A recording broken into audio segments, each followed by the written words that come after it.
back to The Brew. My name is Daniela Cole. I am the CEO of Leading Impact. This morning, I want to continue our conversation as we've been talking about Stress-tober and not burning out. And so it's kind of funny now that I've been having these conversations with you all that I'm hearing all of these different references to October. And some people have really, bought into the idea that the month of October has this like dread over it in education. And so I want to continue to push back to this idea and these ideas. And I'm gonna say this, not because I am not having my own type of situations at all. That is not the case. However, I do believe that you kind of condition yourself to have the sort of day that you're gonna have. So like in my last session with you guys, I spoke to you about me just being determined to have a good day. Like I just kept saying it and kept saying it. And I'm gonna tell you, it was a good day. I was productive, it was positive. And even when the challenges did come, it wasn't the stress of it did not appear along with the challenges. So I want to talk about growing in disappointing times, because a lot of people, again, are buying into Stress-tober, and not saying that October does not bring its own set of challenges. It does. This is the month where many of us are benchmarking, perhaps for the first time. And so that data at this point might be causing us some level of, stress, or just knowing that those assessments are coming up and that preparation and the time and all those pieces.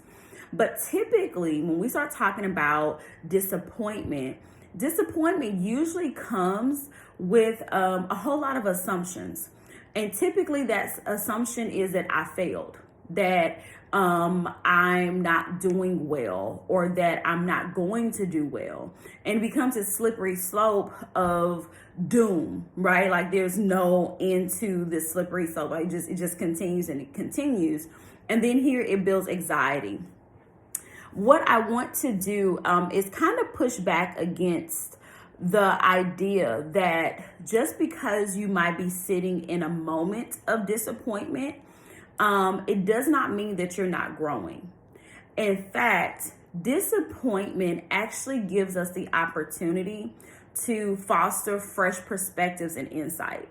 Because we're now sitting either in a new challenge, or perhaps it's a similar challenge, but it has some new aspects that's kind of mixed in.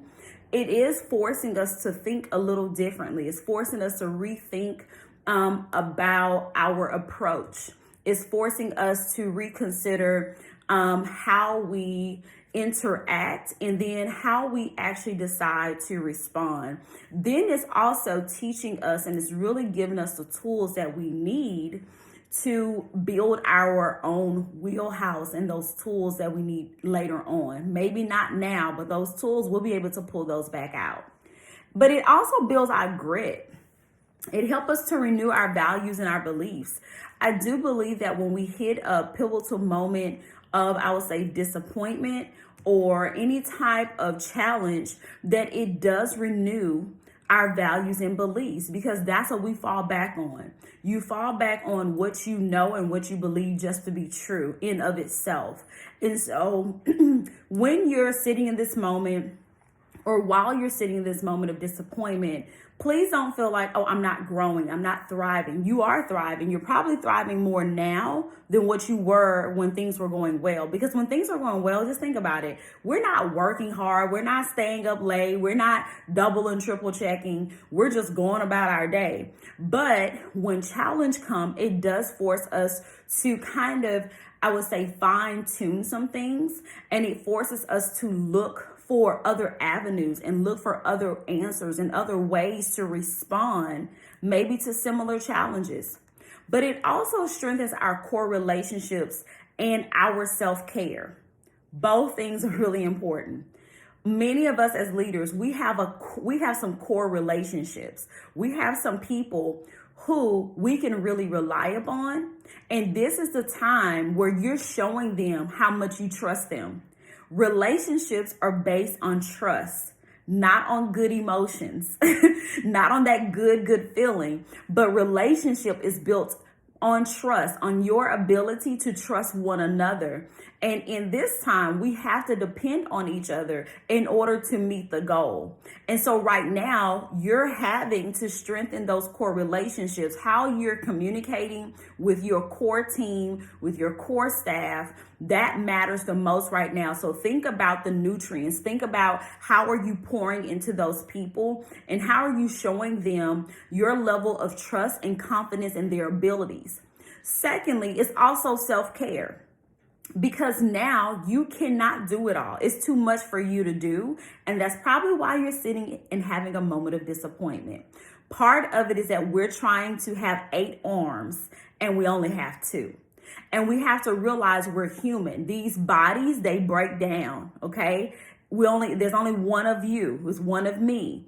And so we have to have those moments of self-care.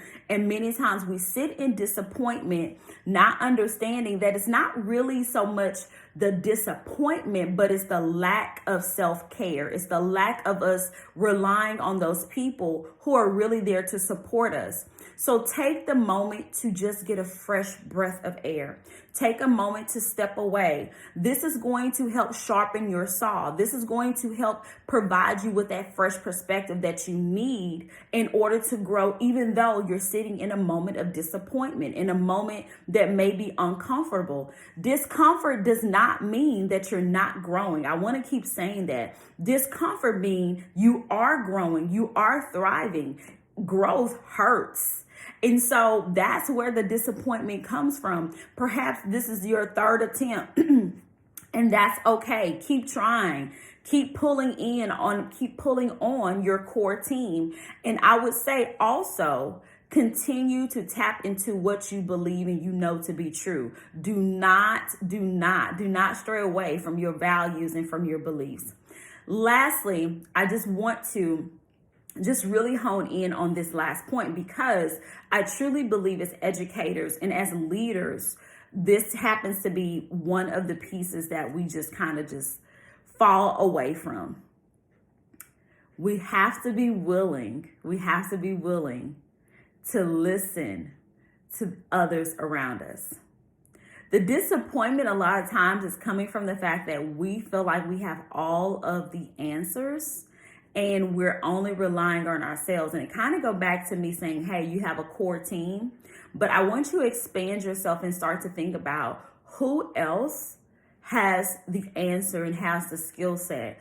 Who else can sit at this table with me and help me have a new perspective? Who else can sit here and broaden my thinking, my horizon, my approach to this new challenge or to this challenge with new aspects attached to it? Because many times we're burning ourselves out simply because we failed to reach out. So I hope that something has been said to help you today. Thank you again for joining me, and I look forward to seeing you next time on The